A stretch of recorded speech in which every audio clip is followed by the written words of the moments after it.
So tell me why, with all of your expertise and everything you know about on this planet and your years of studying and your impressive background, why you wrote this book and why connection is so important. Let's start there.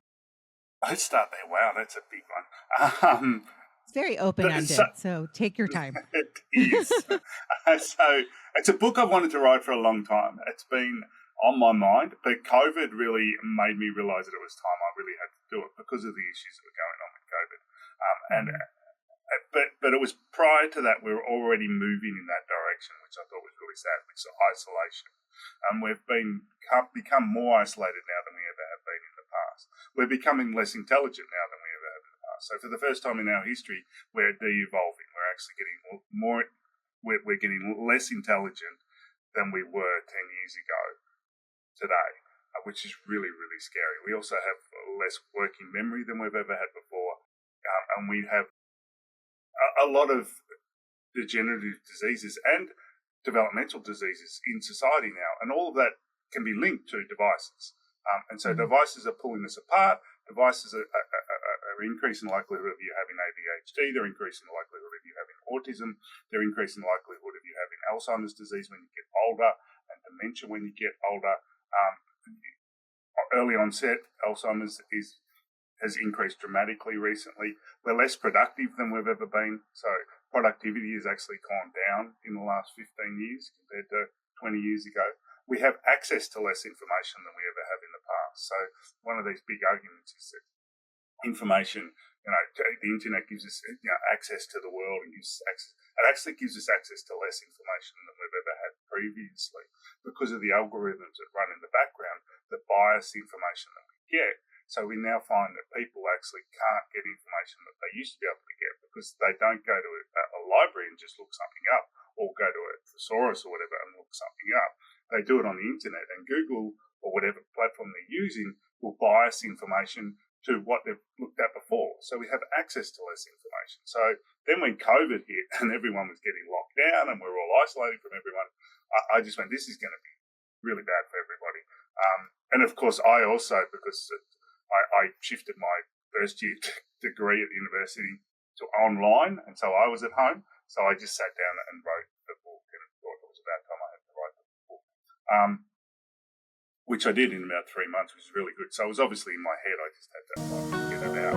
And it's based on a lot of my research, but a lot of other amazing scientists out there. We've all been put here for a reason, and we all deserve acceptance. Judging Meghan with Meghan Judge. I'm a trauma survivor from a really young age, and I have been diagnosed with complex PTSD in the past few years. I've been surrounded by death and abuse much of my life. I've been dragged through the mud and have been to the point of not wanting to go on anymore. Through my interviews with other survivors, I've learned that there is a way out. From recovering to surviving and thriving, we all have the strength to come out the other side. You are listening to Judging Meghan. Hi, everybody. You are listening to Judging Meghan with your host, Meghan Judge. So, everybody, I have somebody that's not impressive at all coming onto the podcast today, Dr. Mark Williams. His new book is called The Connected Species: How Understanding the Evolution of Our Brain Can Change the World.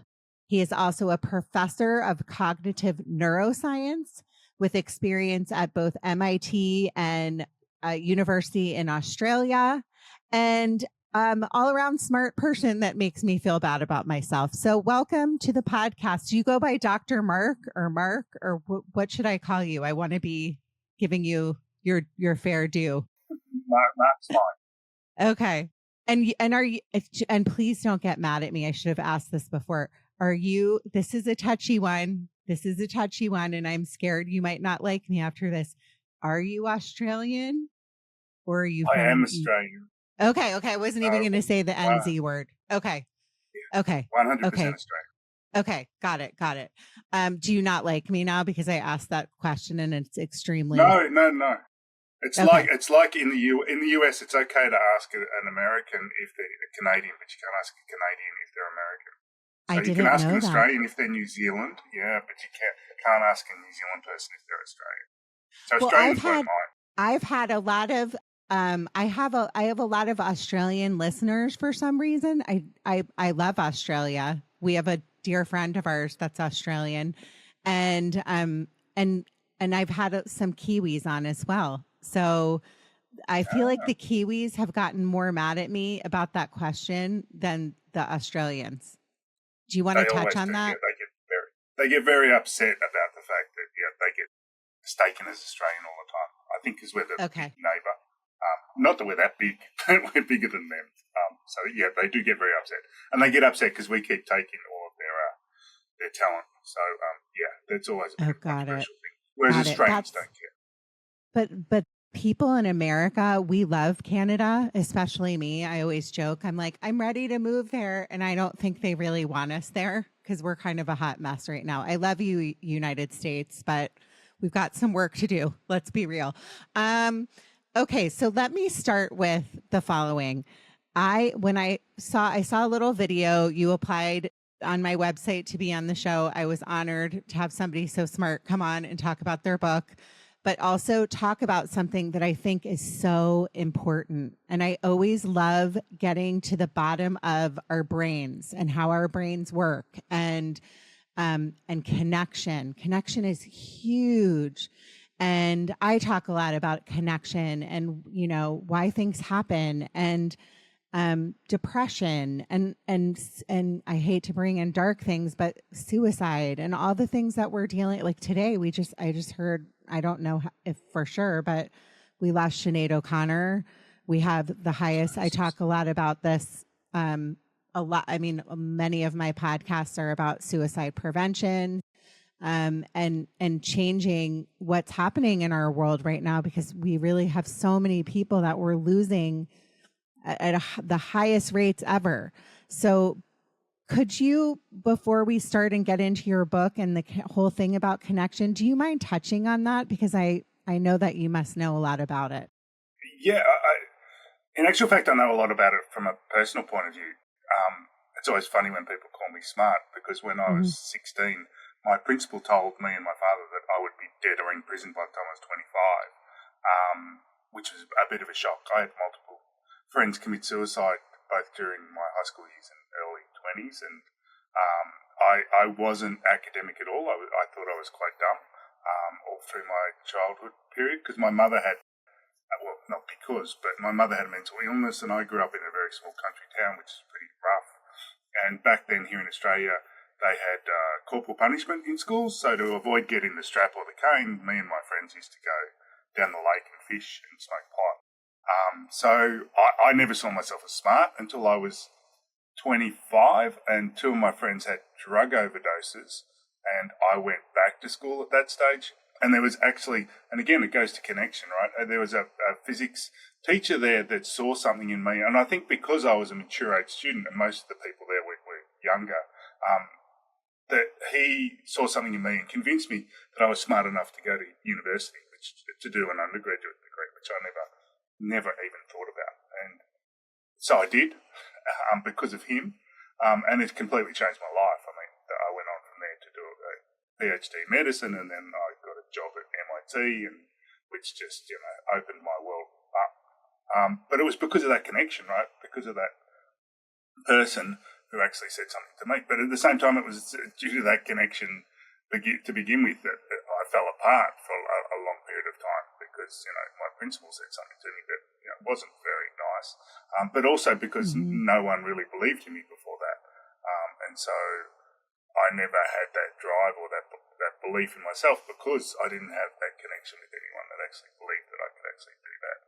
So yeah, I think connection is really important, but it's really sad now, because we're losing that connection, and mental health issues have gone through the roof, and it's crazy, the issues we're having, and I think what people don't realise is just sitting down with someone and speaking to them one-on-one, someone you trust, is better for your mental health than anything else you can do, and better than any drug that's out there. So the pharmaceutical companies always get upset about this, but it is better for your mental health than anything else you can do, just to sit down and chat with someone face-to-face. It has to be face-to-face. It can't be via the computer. But that is better for your mental health and better for your brain. That'll actually increase your life by up to 15 years, and it'll decrease the likelihood of you having neurodegenerative diseases later on if you just sit down regularly with people and chat to them, people you trust. And it's such an easy thing to do. I'm first of all, I'm so sorry about your loss that you've gone through in your life. I always think that what we do in our life is, it's so impacted by the experiences we go through in our lives, right? I joke all the time. I didn't even know what a podcast was before I started one in 2020. And I was at like one of the darkest periods of my life. And I decided, well, I can be real and honest with my struggles and just talk to people. And so I am a huge connection person. I'm a huge advocate of therapy. I think that obviously I would love for you to pipe in on this, but the connection obviously was heavily lost during COVID. So, a lot of these companies, like, corporate America, I was talking to somebody the other day about this. They were really trying to do this remote thing. And they have found that it isn't working. I mean, it works for some, it can work well for some, but in general, you're right. People need to talk to other people. And being a podcaster that has a podcast where I talk to people via computer and I see your face, sometimes people will say to me, can we just do it over the phone? And I say, no, there's no way I can just talk to you over the phone because it's just not the same. I mean, this isn't real life. Like, we're not meeting each other in person because you are in Australia and I'm here. And also, this is just my format. But I do think it's so important what you're talking about, that connection is so important. I mean, huge, huge, huge. So I think it's really inspiring too, that through the loss of your friends to addiction and suicide and the things that you've gone through, that you realized, well, I believe in myself and I'm going to take a chance on myself and go back to school. And I'm not dumb and I'm not going to listen to that person. And I think it's really important for people to do that. People my whole life told me I was dumb because I had a learning disability, and I listened to them. I was diagnosed in 7th grade and I had teachers that were mean, and people I'm blonde, I was a curvy blonde. So I was always treated like I was stupid, until one day I said, I'm not stupid. I'm actually pretty darn smart. Right. So not to like get too into it, but I thought that was an important topic. Yeah, I think it's really important that we realise that everyone's got something to offer, and that's what a lot of the book's about. But it's not. We need more people to contribute to society and contribute in a positive way. And we now know that our brains are plastic, so our brains are changing constantly. So being diagnosed, for example, with a learning disability in your childhood, that can change, and yet you're labelled with that from then on. And I work a lot with schools these days, and a lot of it is about getting over those ideas that you can test someone today and that's what they're going to be like in 10 years' time or 20 years' time. And so therefore we can pigeonhole them into these categories. But it's not true. We know that your IQ can change dramatically over your childhood years, over your teenage years, and then over your adult years. So even in teenage years, your IQ can change by up to 15 basis points, which means you can go from an average student to a well above average student, or you can go from an average student to a well below average student in just those teenage years. And that's just due to what you're actually doing with your brain. If you're actually using it, if you're exercising it, then it will get stronger and you will get smarter. If you're not using it, you're not exercising it, then it will atrophy and it will get dumber. So we need to realise that we can't test a child at age 7 and then stick them into a stream and leave them there, because that's not where they belong, or may not be where they belong. They're going to constantly change, and all kids deserve the opportunity to thrive. And so we should be giving them all that opportunity. And there's no way of testing what they're going to end up as. I mean, Albert Einstein got expelled from school because he was dumb, because he had dyslexia, right? He left in year 9 because of the fact that he was dumb, and he was told he was dumb. And look what he went on and did. It's crazy for us to be pigeonholing kids at that age. I do have a question. So my one of my best friends was talking to me yesterday about this exact topic, which was her daughter had been diagnosed with ADHD. And, she's obviously, as a parent, very concerned. And I kind of brought, I was saying, oh, well, I'm interviewing somebody tomorrow. I would love to talk to him about that. What are some of the things, like, you could maybe give advice, because you do talk to schools and parents of young kids, that are maybe being diagnosed with this. What's some advice you could give? Because you're saying things can change. Maybe I should be tested now and I would have a different outcome. Yeah, you would definitely have a different outcome. And a diagnosis of ADHD isn't really an issue. It's just you then need to change things so that an individual can actually develop those areas of the brain that aren't developed yet.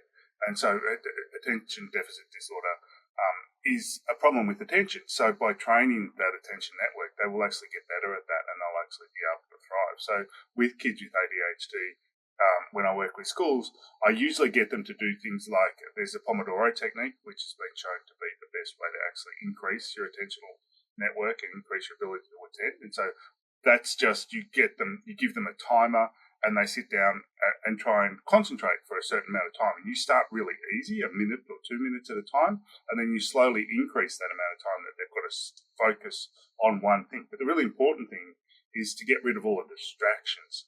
And that's our biggest problem in society at the moment, is there's too many distractions. So where all of our attention is being dropping, we're actually able to attend less than we have before. And we know kids are more likely to be diagnosed with ADHD now than ever before. So doing things like that, training their attentional network, will actually improve their ability to attend, and they'll be able to sit in class and concentrate for longer once they get that better. But your brain is just like a muscle, and you can train it to be different to the way it is now just by doing little things like that. Another really cool thing is a lot of places will give them fidget spinners, which are actually really bad. They're good at getting them to sit, but they're really bad for their attention, which means that they're not actually learning anything because they're distracted by the fidget spinner. If you just get pedals for underneath the desk, they can sit there and pedal, and it doesn't distract them, it doesn't distract anyone else, and it actually gets them to actually just sit and actually concentrate for ages. So you can get these little pedals that they pedal underneath the desk, and they're only about $15, and it's an amazing tool for them to use. Plus, they're exhausted by the end of the day. One of the big problems with kids with ADHD is they seem to have unlimited energy. But if they're doing this all day underneath the desk at school, then they're exhausted by the time they get home. So it's win-win for everybody. And it's a really easy way. That's so interesting. Is it because you're obviously your all of your energy is being used physically and mentally, but is it also because the pedals stimulate another part of your brain? Yeah, so that's more of the brain that's actually been stimulated so that they're not as easily distracted. Okay. Plus, it's this constant rhythm, so they're in this rhythm so that they get into this, so they're not more as likely to get distracted again because they're in this constant rhythm. Plus, it decreases their energy levels because they do tend to have much higher energy levels than your average kid. And so therefore it decreases that as well, so they don't feel as though they've got to jump up and move around as often. And so, it works in multiple different ways. Plus, because it's under the desk, it's not distracting the other kids and it's not distracting them as well, unlike the fidget spinners, which distracts everybody. Is that kind of along the same lines as if somebody has sensory issues, they put a kid like in preschool in a rocking chair, kind of the same idea?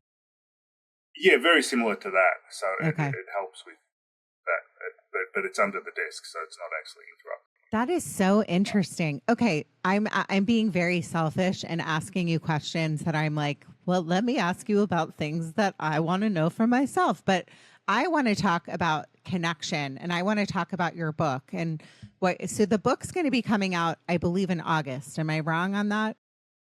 That's right. Yep, 15th of August. Okay. So 2 weeks. Okay. Yep. So, and it will be available via Amazon, anywhere. Can you tell me some other places that it will be available? I've been told by my publisher, I have to say it's available at all bookshops. So wherever you buy your books, you can get the book. I'm not allowed to target anyone because I get in trouble for that. None of them but it'll be available in the States. They'll be available everywhere. Okay. Everywhere. Okay, perfect. Yeah, it's a US publisher. Okay, perfect. So tell me why, with all of your expertise and everything you know about on this planet and your years of studying and your impressive background, why you wrote this book and why connection is so important. Let's start there. Let's start there. Wow, that's a big one. It's very open-ended, so take your time. It is. So it's a book I've wanted to write for a long time. It's been on my mind, but COVID really made me realise that it was time I really had to do it because of the issues that were going on with COVID. But it was prior to that we were already moving in that direction, which I thought was really sad, which is isolation. We've become more isolated now than we ever have been in the past. We're becoming less intelligent now than we ever have in the past. So for the first time in our history, we're de-evolving. We're actually getting more. We're getting less intelligent than we were 10 years ago today, which is really, really scary. We also have less working memory than we've ever had before, and we have a lot of degenerative diseases and developmental diseases in society now, and all of that can be linked to devices. And so devices are pulling us apart. Devices are increasing the likelihood of you having ADHD. They're increasing the likelihood of you having autism. They're increasing the likelihood of you having Alzheimer's disease when you get older and dementia when you get older. Early-onset Alzheimer's has increased dramatically recently. We're less productive than we've ever been. So productivity has actually gone down in the last 15 years compared to 20 years ago.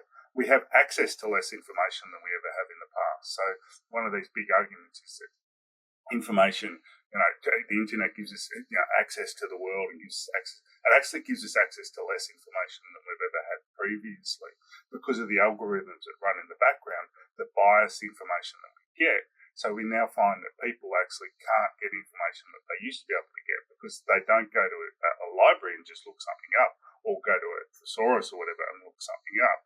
They do it on the internet, and Google or whatever platform they're using will bias information to what they've looked at before. So we have access to less information. So then when COVID hit and everyone was getting locked down and we were all isolated from everyone, I just went, this is going to be really bad for everybody. And of course, I also, because I shifted my first year degree at the university to online, and so I was at home. So I just sat down and wrote the book, and thought it was about time I had to write the book, which I did in about 3 months, which was really good. So it was obviously in my head. I just had to finally get it out, and it's based on a lot of my research, but a lot of other amazing scientists out there. Their research. I feel like you're bragging that you finished your book in 3 months, and I'm joking. I'm totally kidding. I'm writing a book right now, and it's never going to be done. So I'm jealous that you could do a book in 3 months. I wanted to ask you a question. So, I mean, we all know that devices are the most hideous, horrific thing on the planet, right? I mean, sometimes you think back to like the internet and the internet being invented, and that was in so many ways so great, right? But then also so bad. And this has become like with what's happening with AI, all the things that are going on right now. I find that I know this actually, and it scares me because I have two children, 9, 13, both girls. There's a lot of studies about what phones and the internet do to young teenage girls. So that's very scary. But for myself, I am addicted to my phone. I do everything on my phone. I email everybody on my phone. That's why when I emailed you, I realized I made massive grammatical errors because it was from my iPhone while I was trying to fix something. Anyway, but there's a lot, it's one of those things where I know I have a problem. I cannot put it down. I have to limit myself. I know that it's affecting my brain. But when you just brought up the fact that it's so scary that it's like increasing your chances of early onset Alzheimer's or dementia, I mean, all of that stuff makes sense because we're just sitting here watching our phones, watching our devices, watching TikTok. When I was in high school and college, I had to go to a library and I hated it. And I hated, what was that? The catalog, the Dewey Decimal System and all. Oh my God, it was so awful. And I joke that I'm dumb, but I really didn't understand the Dewey Decimal System. I hope maybe there's other people that didn't as well, but it was so much work for us. But what I had to comment on the fact that it's true. So like if you were writing in a paper in college on a subject, you would have to like read other things and then you learn other things and then it opens up a whole new thing. But if you can just Google what is, what does it mean? What is something times something, a million times, 423 million, whatever it is, and you get it right there, or whatever your question is, it makes so much sense what you're saying, that you're almost robbing your brain of its ability to be at its maximum potential, and thus all of the crap that's happening right now, which is so terrifying.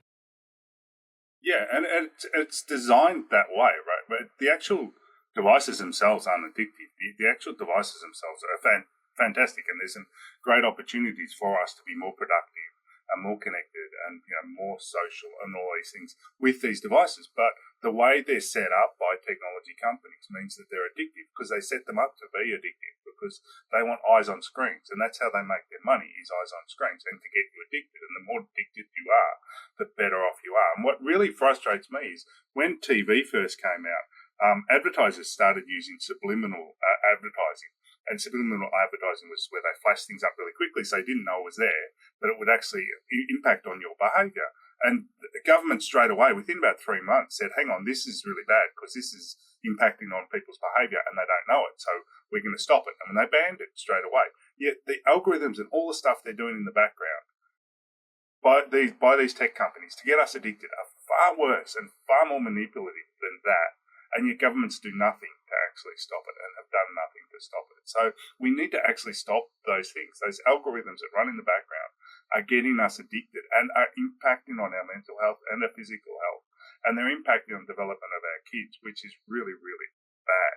And it's going to be even worse later on once these kids get to older, stages and they're not able to collaborate. We know the kids today don't have normal facial expression perception ability, because of the fact they're on devices all the time, so they're not actually learning it. So if you take, studies have shown that if you take a big group of grade 6 or grade 7 kids out on a camp and restrict their device use, don't let them have any device use, their ability to recognise facial expressions, which is their ability to empathise with other people, increases significantly over just 5 days, which means their normal ability to recognise facial expressions and empathise with people is abnormal compared to where it should be. And that's really scary. And this is normal kids. These are just normal kids in school. So we really need to do something about it. We need to actually change what we're actually doing. And it's really easy. You just have to actually change the way you're using the phone. So turn off all the notifications. But also we need governments to say to these tech companies, you're actually causing harm in society. And so you need to stop using these algorithms. You need to turn them off. And they can. And if you turn them off, you make a big difference. Even, talking about, you mentioned politics before. In the US, if you have a group of Democrats and you have a group of Republicans and you put them on to a social media group where there aren't any algorithms running in the background, their opinions actually get closer to each other and they'll actually start talking to each other. If you put those same people on the internet, on social media with the algorithms running in the background, they get more separated from each other and they're more likely to argue with each other. Mm-hmm. So, if you want to solve a lot of these social problems, get rid of the algorithms, and all you got to do is turn them off. Explain how to, I feel like a moron, but how do you turn them off? I don't even know how to do that. Can you do it on your own? Oh, no, you can't do it. No. Okay. Because I was like, is there something on my phone that I can? Okay. Yeah, I was confused. No, hopefully you can't. Yes, sorry. Hopefully my listeners don't, or maybe thought the same thing. But yeah, I mean, I was watching, I find a lot of my guests actually on TikTok. So there are like you said, there's so many great things. There's so much information out there that you can learn about. But then I tend to go down like the rabbit hole on stuff. And I found I'm very interested in politics.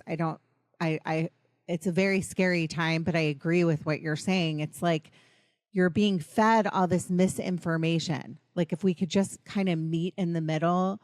I know there's more to my country in particular. Like, we must have such a bad reputation in other countries right now because there's so much arguing back and forth, and it's so much misinformation. I'll give you a perfect example. I was on TikTok, and my listeners and my audience know where I stand. I was not political for a long time, and I still really don't want to be. But at the end of the day, what I really care about is that people are treated with kindness and compassion and love. And it doesn't matter who you are, or what color your skin is, and what your sexual orientation is, and who you are. I don't care. So if you understand that, you probably know where I lean.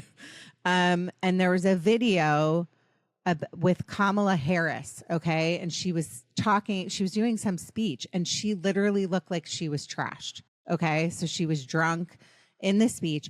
All these people were commenting, like, she's a horrible blah, blah, blah, whatever. And then I even was like, oh my God, like, I can't believe that. I felt the need for a second to comment because I was in my head, if anything, I was like, this is really sad.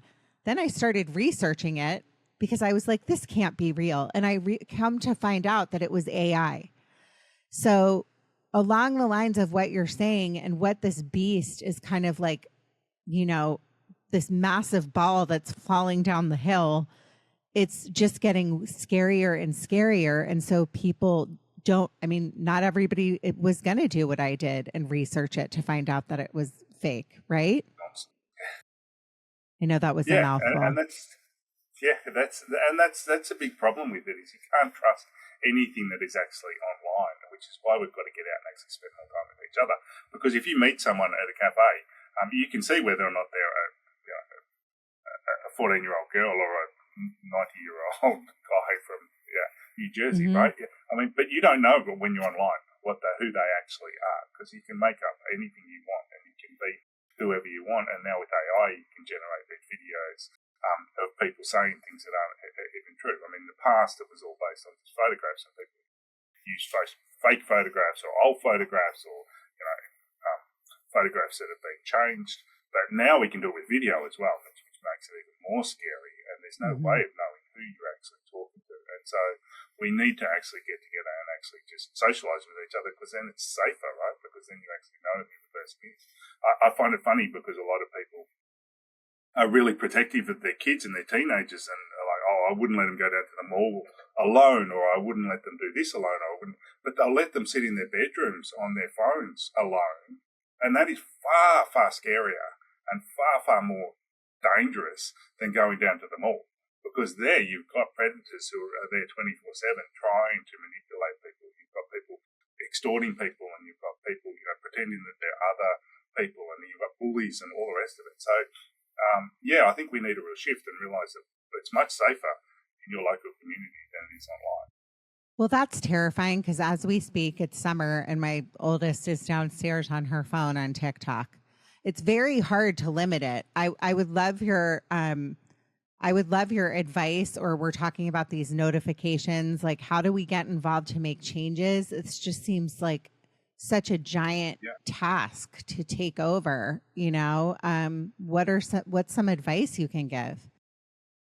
Yeah. So, I would be I'd be nervous about having a teenage girl on TikTok, because we now know that on TikTok, older males are now paying teenagers to do things on TikTok.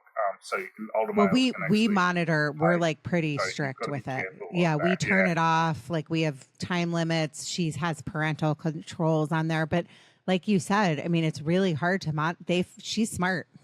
They figure out ways. They know how to get around these things. But the parenting monitoring apps are good, and I would say everyone should have those on.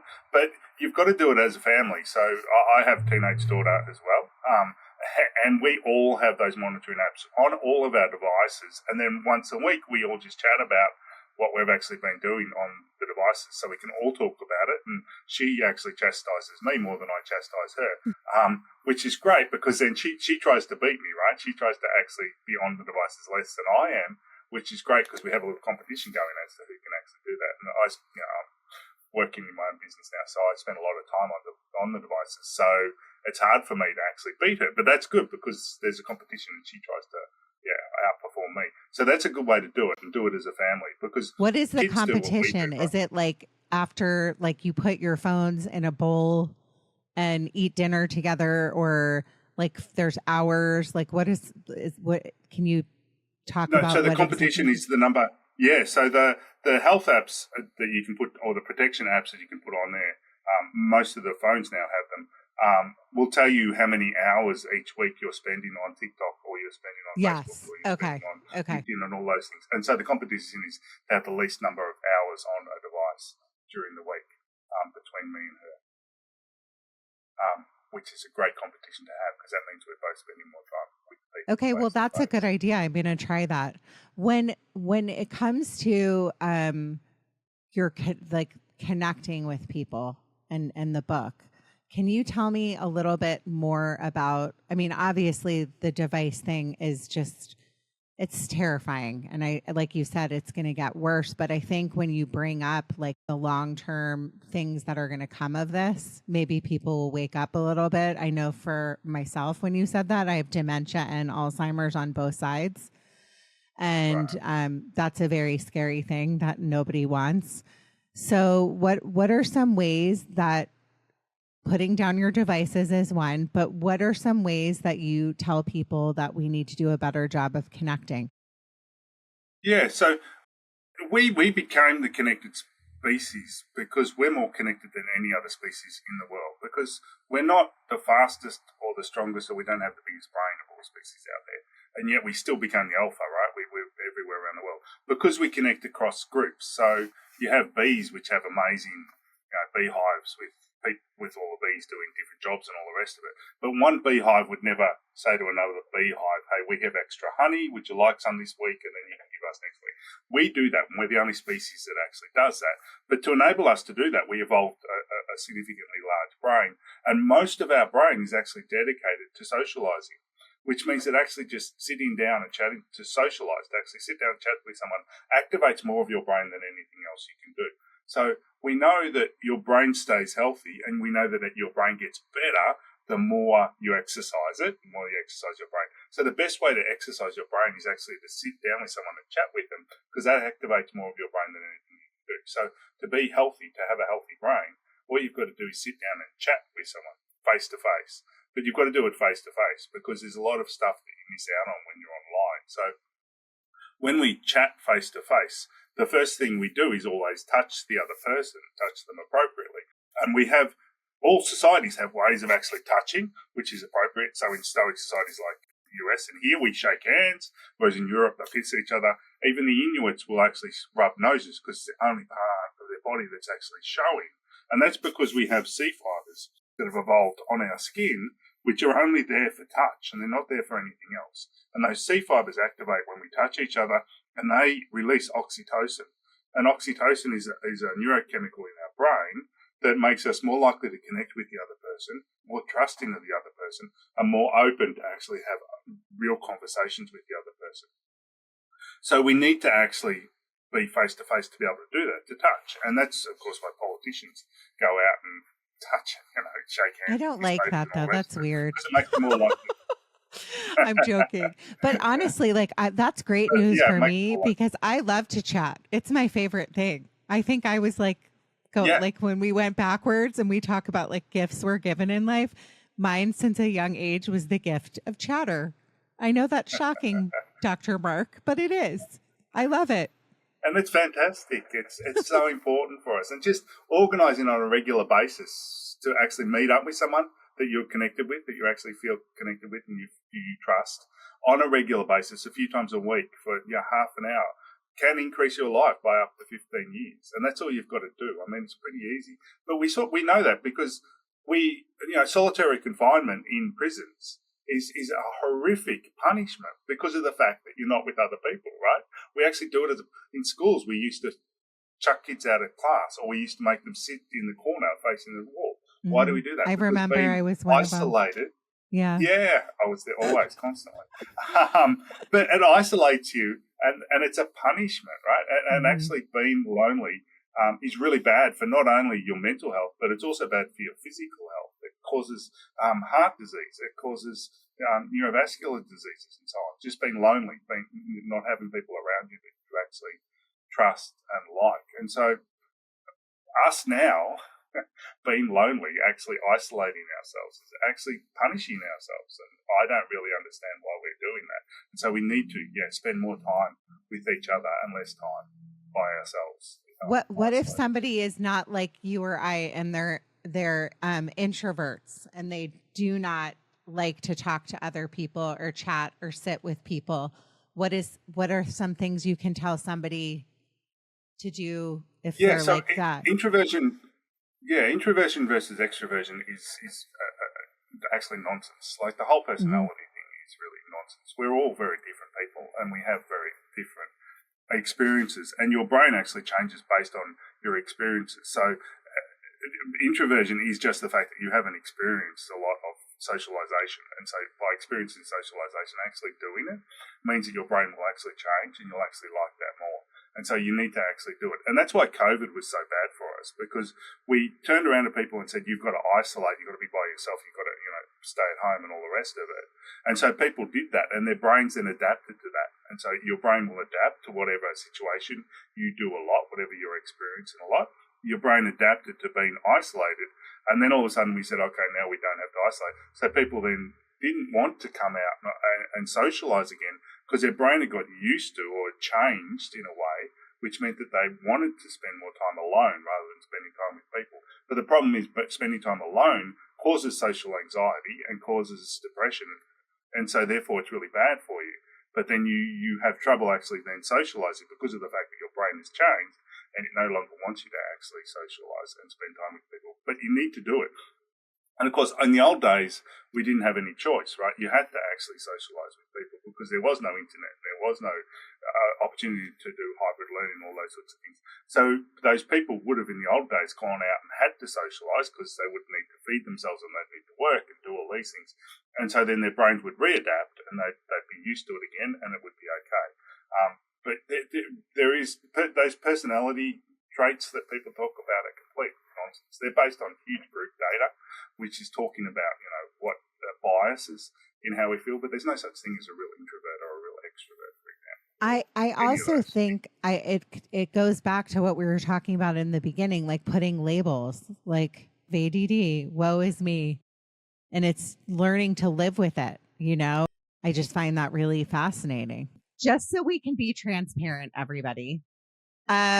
I have actually never had this happen in all the time I've been doing this, which is since 2020. The whole podcast crashed, right? Yesterday, Dr. Mark's with me. He's kind enough to have gotten on for a second day to finish this.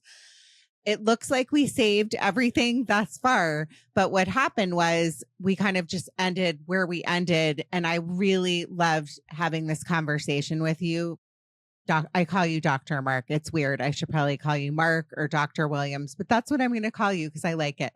And we were talking about obviously connection and why it's so important in your book. So I just want to close this episode with just a few questions.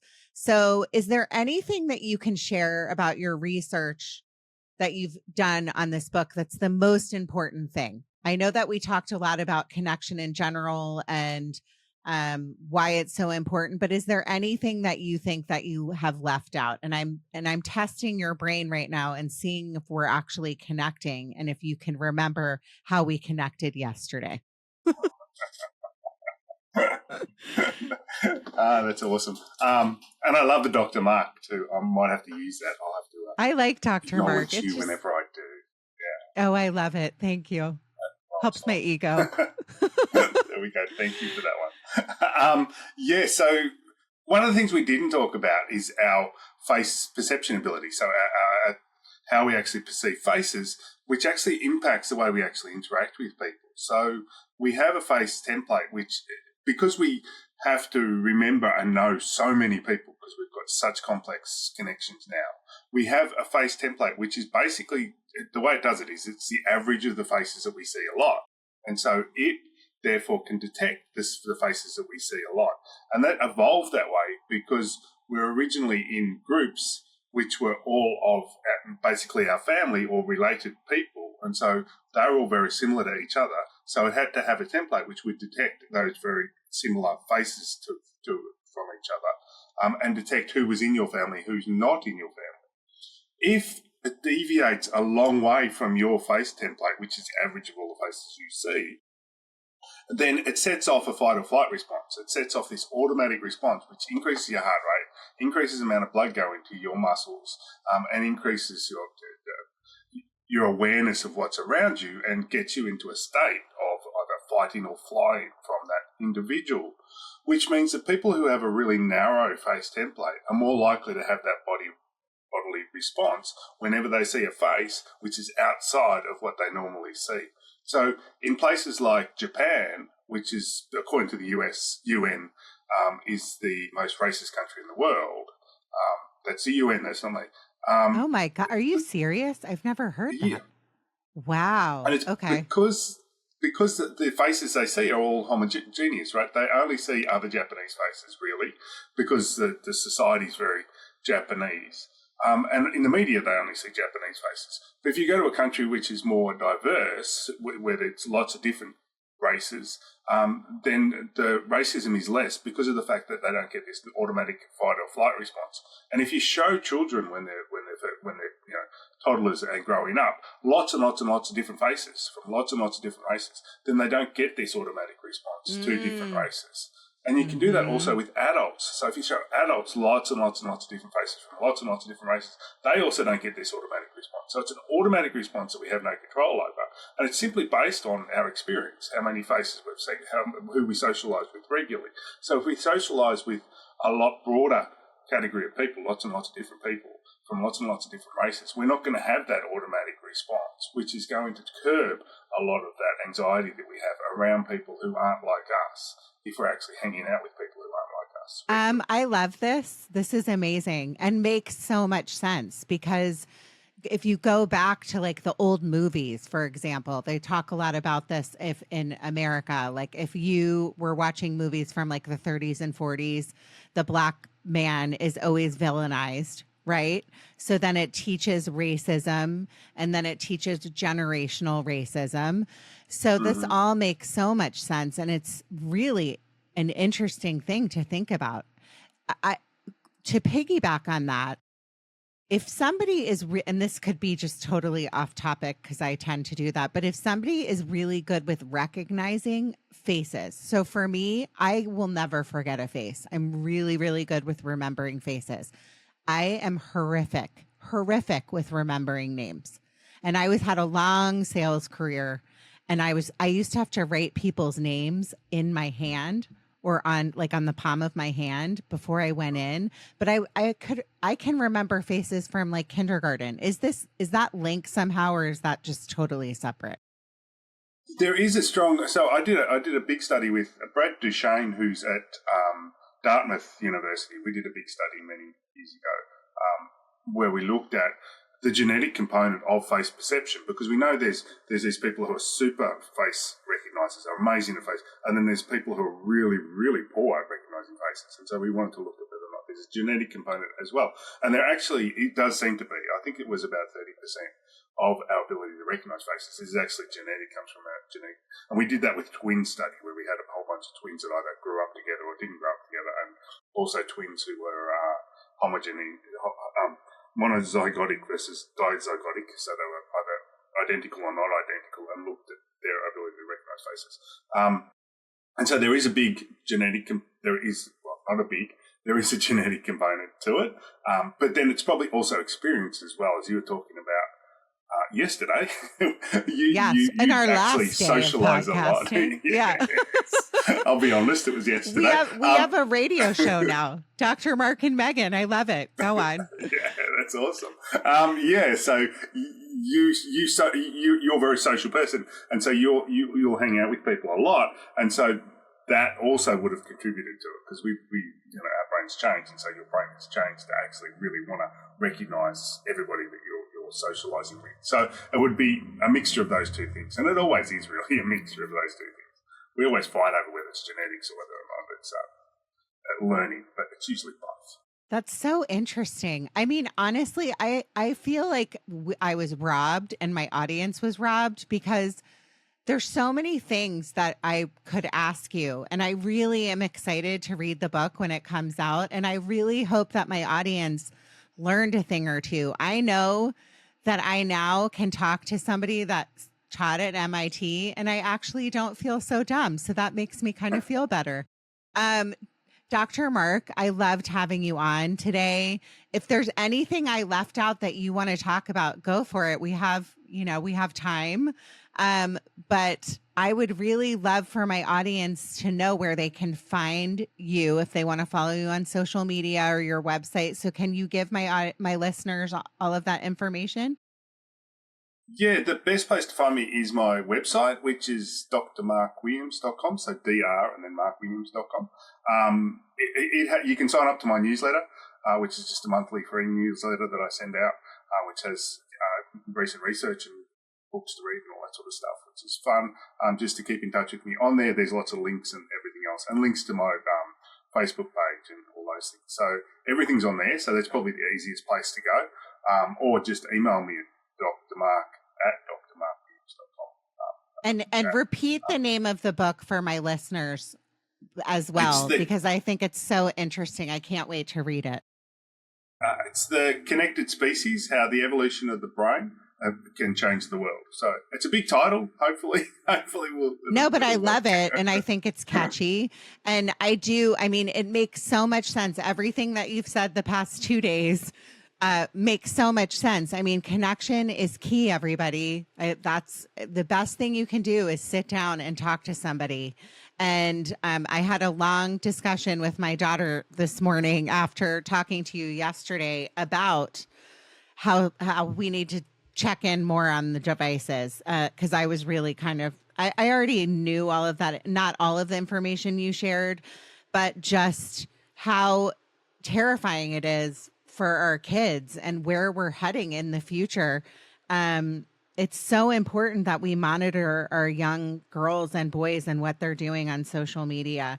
I also thought it was interesting how you talked about the component of Alzheimer's and dementia and early onset Alzheimer's and devices. That was something I had never, I mean, it all makes sense, but it's not something I had really thought about. So I'm going to be having a contest with my entire family on who can beat Dr. Mark and his teenage daughter on spending the least amount of time on their devices. So it's on. Awesome. So thank you for all of that information that you shared. In closing, everybody, I am going to ask you to go follow me on Judging Meghan on my Instagram. That's the best way to reach me. You can also reach me on TikTok. I do ridiculous videos that I only probably think are funny because I get about 30 likes on them. Where are my listeners? Are you too embarrassed to admit that you like me and follow me? But on Instagram, most of you are on there and I think follow me. I am doing a fundraiser walk with my previous guest and friend, Nadia Davis. The walk is called Shatterproof, and so it is to eliminate addiction, be open about our mental health crisis in our country. It's to raise money for all of those things, suicide prevention, which is my platform, which I'm very, very passionate about. So if I could be so bold as to ask all of you to donate $5, $2. I don't even care what it is. It's a very important cause and close to my heart. So you can go to my Instagram, Judging Meghan, and donate there. In closing, thank you again, Dr. Mark. I hope that you keep in touch with me and you forgive me for this multi-day fiasco that has happened, because I know this podcast will be worth it when it comes out for my listeners. So thank you so much. Last of all, remember what I always say, this is the most important thing to me. I hope that when people hear it, they maybe consider it important too. Be happy by making other people happy. And I might add, go out there and connect everyone, right, Dr. Mark? Absolutely. I love Thank that. you. Makes people happy. Yeah, thank you very much, Meghan. Thanks for having me on. Judging Meghan with Meghan Judge.